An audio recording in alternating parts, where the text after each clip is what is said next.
Λέτε ότι ασχολείστε πολύ με το Βυζάντιο. Μόνο. Επιστημονικά. Το Βυζάντιο είναι μια παραξηγημένη περίοδος, έτσι, στη Δύση. Φοβάμαι ότι είναι και στην Ανατολή, σε εμάς είναι παραξηγημένο το Βυζάντιο. Κυρίως από εδώ. Και θα πω και γιατί, αν θέλετε. Για πείτε μας. Γιατί έχουμε γίνει αρχαιόπληκτοι. Μάλιστα. Είμαστε οι απόγονοι του Περικλή κατευθείαν. Χωρίς να μεσολαβήσει ο Ιουστινιανός και οι υπόλοιποι. Τίποτε. Ναι. Κατευθείαν. Το Βυζάντιο, όπως η Κωνσταντινούπολη, είναι η μόνη πρωτεύουσα βαλκανικού κράτους που δεν έχει ελευθερωθεί. Μάλιστα. Πρέπει να το πούμε απλά. Η Κωνσταντινούπολη είναι η πρωτεύουσα του γένους.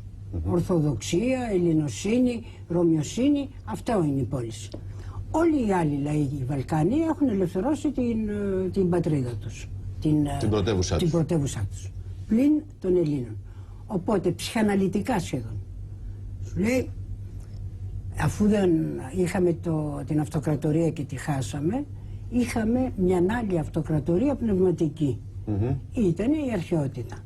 Ας πούμε λοιπόν να βάλουμε σε παρένθεση τα 1000 χρόνια του Βυζαντίου και κατευθείαν από τον Περικλή. Έτσι γίνεται η Αθήνα πρωτεύουσα, το 830-31 τότε πάνω κάτω, όταν ήταν ένα λασποχώρι σχεδόν. Με πόσες, 4.000 ανθρώπους είχε. 8.000 σπίτια λέει ήτανε, εκ των οποίων τα μισά δεν είχαν στέγη. Ναι. Οπότε, εγώ το θεωρώ ότι είναι μια ψυχαναλυτική, αν θέλετε, διάθεση ελληνική. Ξεχάσαμε το Βυζάντιο, το βάλαμε σε παρένθεση. Ναι. Γιατί είναι ένα ρωμαϊκό μόρφωμα. Δεν είναι ελληνικό μόρφωμα το Βυζάντιο. Δηλαδή, μόνο λέμε ότι ο Μέγας λέει Κωνσταντίνος έφερε τον χριστιανισμό βλέποντας το εν τούτο Νίκα. Σε ποια γλώσσα ονειρεύτηκε ο Κωνσταντίνος? Δεν μιλούσε ελληνικά. Το είπε in hoc signo vinces ή είπε εν τούτο Νίκα? Όπως δεν ονειρεύτηκε ποτέ, γιατί τέλος πάντων να πούμε και τα πράγματα σοβαρά, ως και η Εκκλησία η Ορθόδοξη βάζει το όνειρο του Κωνσταντίνου σε εικονογράφηση μόνο τον 9ο αιώνα. Πριν το γράφει μόνο ένας ο Ευσέβιος, τέλος πάντων, δεν υπάρχει. Η αλήθεια είναι ότι δεν μιλούσε καν ελληνικά, δεν είχε λέξη. Θα έπρεπε να καταλαβαίνει ελληνικά, εφόσον είναι μέσα στη σύνοδο. Η γλώσσα του ήταν λατινική, ναι, αλλά όχι μέχρι του σημείου να βλέπει εν τούτο Νίκα. Ναι, γι' αυτό λέω. Κυρία που λέτε είναι λιγάκι επικίνδυνα για αυτή του νεοέλληνα. Πολύ, αλλά δεν με νοιάζει. Γιατί εγώ είμαι... Δεν σας νοιάζει γιατί είστε εσείς. Άμα τα πει κανένας άλλος, όχι. Θα τον πάρουν με τις πέτρες, με συγχωρείτε. Θα βλέπει αστράκια μετά αντί για όνειρα. Ακούστε με. Υπάρχει η θεωρία του καθαρού αίματος. Ναι. Παντού τη βρίσκουμε. Λοιπόν, ακούστε. Και άμα του πεις κανούς δεν είσαι καθαρό αίμα, αδερφέ. Ναι, αλλά σταματήστε τότε. Ναι. Σταματήστε αν είναι έτσι. Να τα πούμε αλλιώς. Να τα πούμε. Τι είναι έθνος? Την πρώτη φορά που κάποιος λέει τι είναι έθνος, το λέει ο Ηρόδοτος. Μάλιστα. Τι λέει? Όταν λέει ο Ξέρξης πήγε να κατεβεί προς την Ελλάδα και λέει θα κάνω ένα περίπατο, ο Δημάρατος, ο οποίος ήταν εκεί εξόριστος, ο πρόδοτος, ο πουλημένος. Ναι, ο πουλημένος, όπως λέτε. Καθαρόαιμος τώρα εσείς ο Έλληνας. Τον λέτε προδότη. Λοιπόν, τι είπε? Πρόσεξε, του λέει Βασιλιά, γιατί αυτοί μεν είναι χωρισμένοι, αλλά μόλις σε δούνε θα γίνουν όλοι ένα. Λέει γιατί? Ομόαιμον, το ίδιο αίμα. Η ίδια θρησκεία, ομόθρησκον, ομόγλωσσον, η ίδια γλώσσα και ομοηθές. Και οι ίδιες συνήθειες. Αν τα πάρετε αυτά τα 4 πράγματα, θα δείτε ότι το μόνο το οποίο δεν έχει διατηρηθεί μέχρι σήμερα είναι το ομόαιμον. Ναι. Δεν έχουμε το ίδιο αίμα, γιατί γράφει και ο Κακομοίρης ο Ελίτης.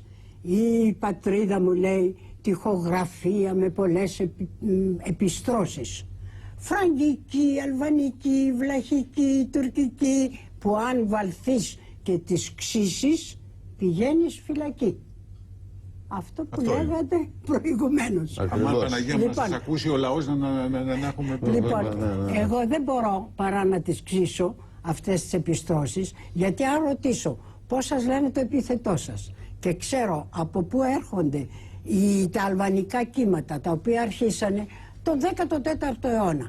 Άρχισε ο Κακομοίρης ο Κατακουζινός, γράφει αφύλαρχοι λέει και αβασίλευτοι οι Αλβανοί κατεβαίνουν Θεσσαλία, την οποία λέγανε Μεγάλη Βλαχία. Ναι. Γιατί Μεγάλη Βλαχία? Γιατί ήταν κατοικημένοι από βλάχους. Όχι βλάχους, αυτό που λέμε εμείς σήμερα βλάχους. Ναι. Βλάχους την φυλή. Φυλή, βέβαια.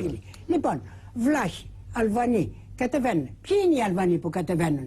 Ο Σπάτας, ο Μπούας και ο Λιώσκιας. Λοιπόν, τι καταλαβαίνετε? Τα Λιώσια και τα Σπάτα. Λοιπόν, μην μιλάμε για καθαρό αίμα. Όποιος είναι εδώ γίνεται το ίδιο. Όταν είπα. Αν σας ακούσουν τώρα διάφοροι εδώ πέρα, ας πούμε, από το λαό, στο κόμμα ή από άλλους πατριώτες οι οποίοι θα έχουν πρόβλημα, θα φρικάρουνε. Μα δεν με νοιάζει. Δεν με νοιάζει το πρόβλημα των άλλων. Δεν κάνω τίποτε άλλο. Πληροφορώ. Δεν δίνω άποψη. Λέω τι γράφει ο κατακουζινός. Δεν είπα την άποψή μου, ας κάνουν δείξη στον κατακουζινό.